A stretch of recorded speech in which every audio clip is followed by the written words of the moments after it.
Shalom Bapak, Ibu, Saudara, Saudari yang dikasihi Tuhan, dimanapun kita berada. Pada saat pagi hari ini kita akan memulai ibadah digital kita. Mari persiapkan hati dan pikiran kita, kita masuk dalam ibadah kita. Mari kita sama-sama berdoa. Ya Tuhan, kami bersyukur Tuhan pada saat pagi hari ini kami bisa bersekutu Tuhan di rumah kami masing-masing. Dan kami akan bersiap Tuhan untuk melakukan ibadah kami Tuhan, disertai dengan perjamuan kudus. Engkau yang memberkati kami, Engkau yang melingkupi kami, Engkau yang memimpin di ibadah kami Tuhan. Terima kasih Tuhan Yesus, terima kasih. Kami mulai ibadah ini hanya di dalam nama Tuhan Yesus Kristus. Haleluya, amin.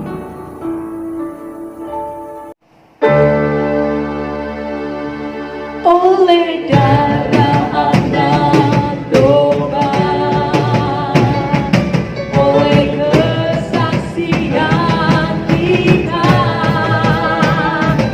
iblis dikalahkan, kuasanya dihancurkan oleh darah anak domba.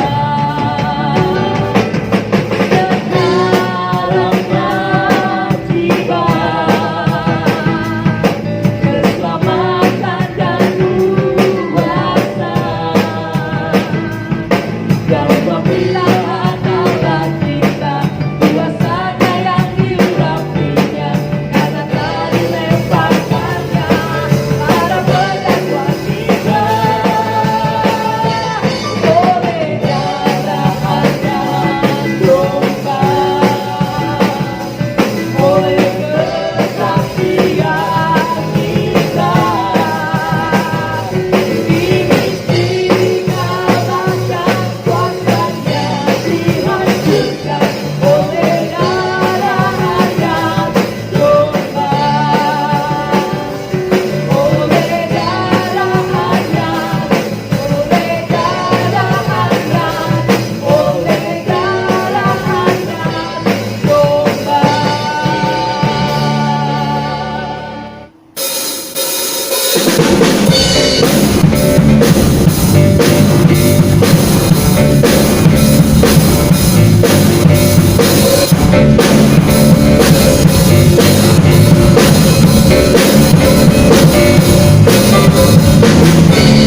Tuhan yang menolongku, darahnya tebus dosaku. Ku yakin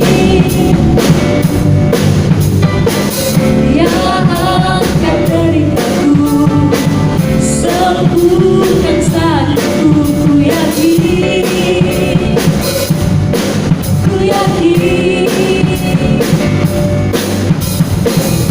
Ku akan panji Dia telah menangkan suami yang menebusku. Dia hidupkan, Dia menebusku. Dia hidupkan, Kau bebaskanku.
Baik, mari kita akan dengarkan firman Tuhan yang berjudul Tuhan Allah pelindung manusia di dunia. Kita akan membaca dalam Mazmur 91 ayatnya yang ke-14. Dikatakan, sungguh hatinya melekat kepadaku, maka aku akan meluputkannya, aku akan membentenginya, sebab ia mengenal namaku. Rahasia ini diberikan oleh Tuhan kepada orang-orang yang percaya, yang sungguh-sungguh mencintai Dia, mengasihi Dia. Rahasia ini dibuka, dikatakan bahwa hatinya melekat kepada Tuhan. Barang siapa hatinya melekat kepada Tuhan, maka Tuhan berjanji akan meluputkan dan membentenginya. Apa arti kata meluputkan? Meluputkan artinya dilepaskan, dibebaskan dari bahaya, dari sakit penyakit, dari kesukaran, dari kesulitan. Bebas, lepas, karena Tuhan mengetahui bahwa Dia mengenal Tuhan, mengenal nama Tuhan. Dikatakan dalam ayat yang kita sudah baca, kita ulangi, maka aku akan meluputkannya, aku akan membentenginya, sebab ia mengenal namaku, mengenal namaku. Yang pertama dikatakan meluputkan, yang kedua dikatakan membentengi, meluputkan, membebaskan. Kemudian membentengi artinya menguasai, sehingga bahaya-bahaya tidak akan masuk kepada kita, tidak akan kena kepada kita, karena dikurung dengan kekuasaan Allah. Berarti kita berada di dalam Allah, maka kita luput dari segala bahaya. Kita akan lihat dari ayatnya yang ke-6. Engkau tak usah takut terhadap kedahsyatan malam, terhadap penyakit sampar yang berjalan di dalam gelap, terhadap penyakit menular yang mengamuk di waktu petang. Jadi tidak usah takut, karena Tuhan sudah meluputkan, Tuhan sudah membentenginya. Sehingga dikatakan oleh ayat ini, oleh firman ini, jangan takut dengan kegelapan. Karena zaman dahulu saya pernah ngalami, orang tua katakan jangan keluar malam karena malam bahaya. Jadi malam itu bahaya. Orang-orang yang berbuat dosa malam, orang-orang jahat itu malam, orang-orang yang tidak baik itu malam. Bahaya sedikit, bahaya besar, bahaya banyak, itu malam. Jadi yang baik, kata orang tua saya dulu, jam 6 sampai jam 4 itu harus ada di rumah, sehingga tidak akan mengalami bahaya.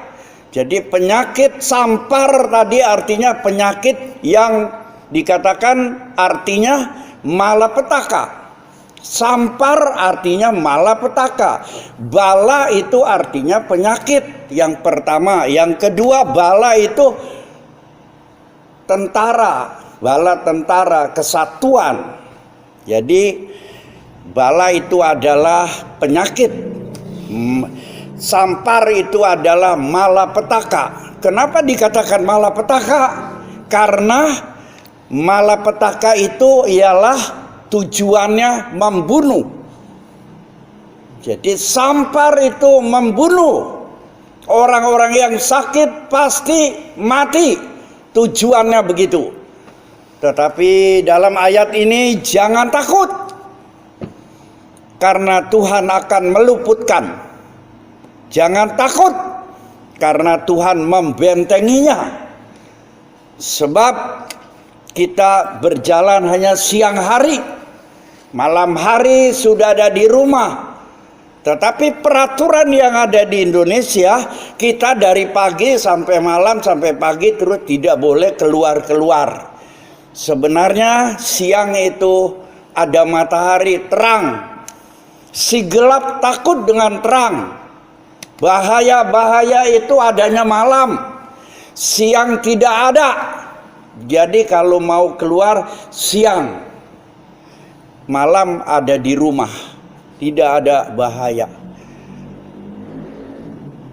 Kita akan masuk di bagian yang kedua. Bagian yang kedua ini ialah bahwa kita ini akan ditolong oleh Tuhan. Kita baca ayatnya. Pasal 91 Mazmur ayat 15. Bila ia berseru kepadaku, aku akan menjawab.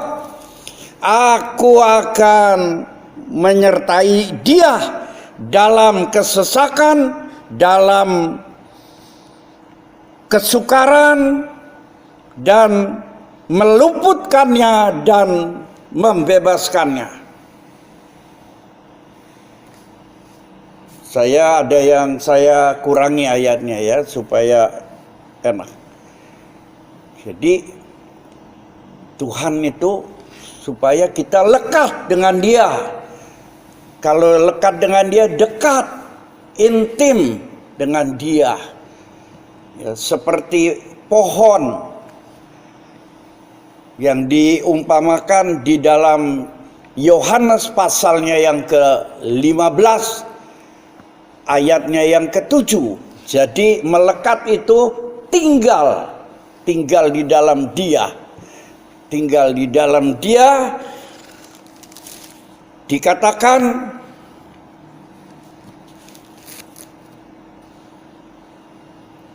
jikalau kamu tinggal di dalam aku dan firman-Ku tinggal di dalam kamu, mintalah apa saja yang kamu kehendaki dan kamu akan menerimanya. Jadi melekat itu sama dengan tinggal. Jadi kita harus tinggal di dalam Tuhan. Firman Tuhan tinggal di dalam kita sehingga kita minta apa saja kepada Tuhan yang kita kehendaki, kita akan menerima. Ya, contohnya kita bisa melihat lagi Yohanes pasalnya yang ke-14 ayatnya yang ke-13. Dan apa juga yang kamu minta dalam namaku, aku akan melakukannya, supaya Bapa dipermuliakan di dalam Anak. Jikalau kamu meminta sesuatu kepadaku dalam namaku, aku akan melakukannya. Saya akan ulangi ayat yang ke-13. Dikatakan dan apa juga. Nah, di sini apa juga? Apa saja? Yang kamu minta dalam namaku, aku akan melakukannya. Artinya Yesus melakukannya. Nama Yesus. Ya, tadi di dalam Mazmur pasalnya yang ke-91 ayatnya yang ke-14 dikatakan bahwa yang pertama itu melekat. Hatinya melekat kepadaku. Baru yang kedua dikatakan maka aku akan meluputkannya.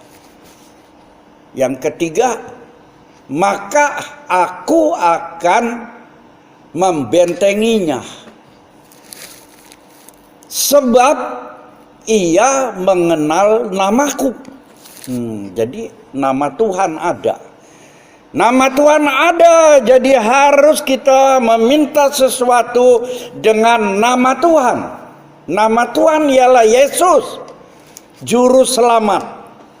Tuhan yang turun ke dunia menjadi manusia dan rela berkorban untuk mati disalib menebus dosa kita. Siapa namanya? Yesus. Dikatakan di sini ayat 13, dan apa juga yang kamu minta dalam namaku, dalam nama Yesus, bukan nama yang lain, nama Yesus, aku akan melakukannya. Dia akan melakukan, minta dilakukan, diberi. Bapa, supaya Bapa dipermuliakan di dalam anak. Jadi kalau kita minta kepada Dia, menghormati Dia, sama dengan memuliakan Bapa.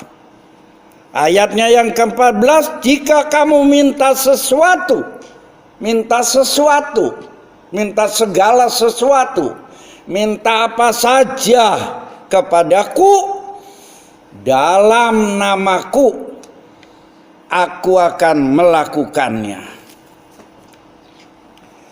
Jadi Tuhan inginkan kita melekat, kita dekat. Melekat itu lengket, tidak bisa dipisahkan. Sehingga Tuhan akan menolong kita di setiap waktu. Kapan saja Tuhan akan menolong kita. Dia sudah berjanji ingin menyertai kita, ingin memberikan apa yang kita minta. Dijawab, ditulis di dalam ayatnya selanjutnya. Dikatakan di sini, bila ia berseru kepadaku, aku akan menjawab. Aku akan menyertai dia dalam kesesakan. Aku akan meluputkannya dan memuliakannya. Itu janji Tuhan.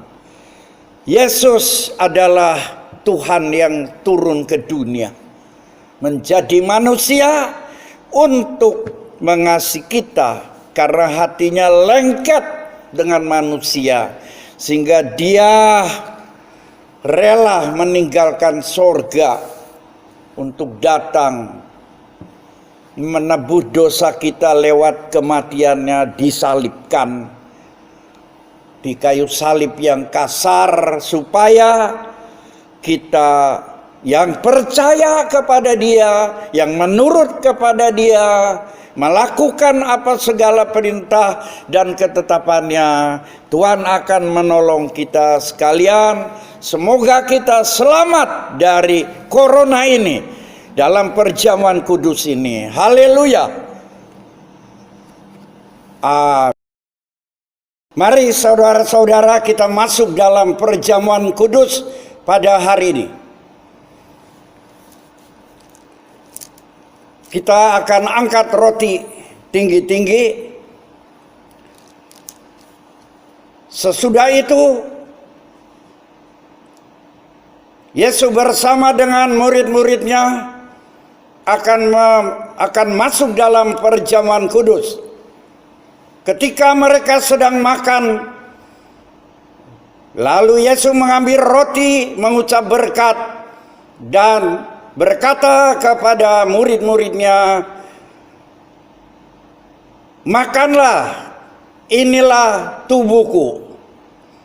Bukankah roti yang kita pecah-pecahkan adalah persekutuan dengan tubuh Kristus? Haleluya. Kita makan bersama dalam nama Tuhan Yesus Kristus. Haleluya. Amin.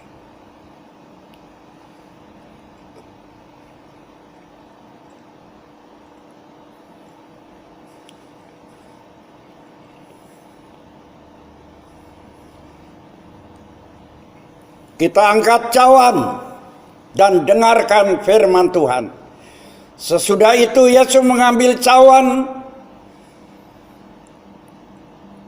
Kemudian berkata kepada murid-muridnya, ambillah cawan ini, sebab inilah darahku, darah perjanjian yang ditumpahkan bagi semua orang yang berdosa. Minumlah kamu semua dari cawan ini menjadi tebusan bagi dosa-dosamu. Bukankah cawan pengucapan syukur yang terucapkan syukur adalah persekutuan dengan darah Kristus? Haleluya.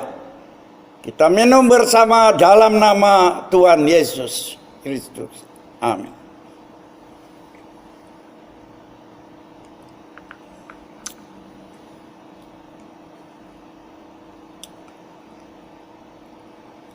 Haleluya. Haleluya. Yesus yang tidak berdosa menjadi orang yang berdosa.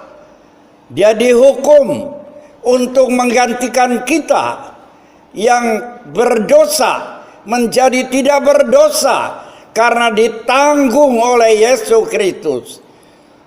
Kita disembuhkan dari segala penyakit dan kita dibebaskan dari segala hukuman karena Yesus mengasihi kita semuanya.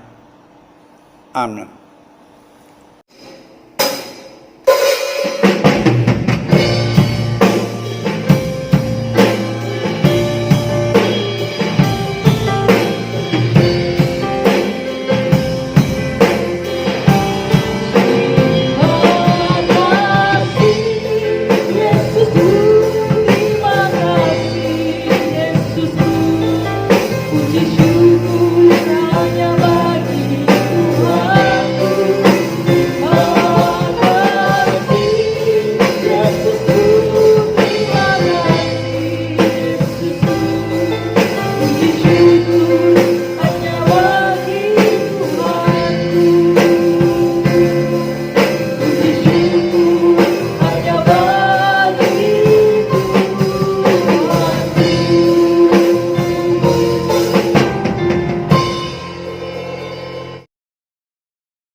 Saudara-saudara yang dikasihi Tuhan, kita sudah selesai dalam kebaktian ini di rumah masing-masing.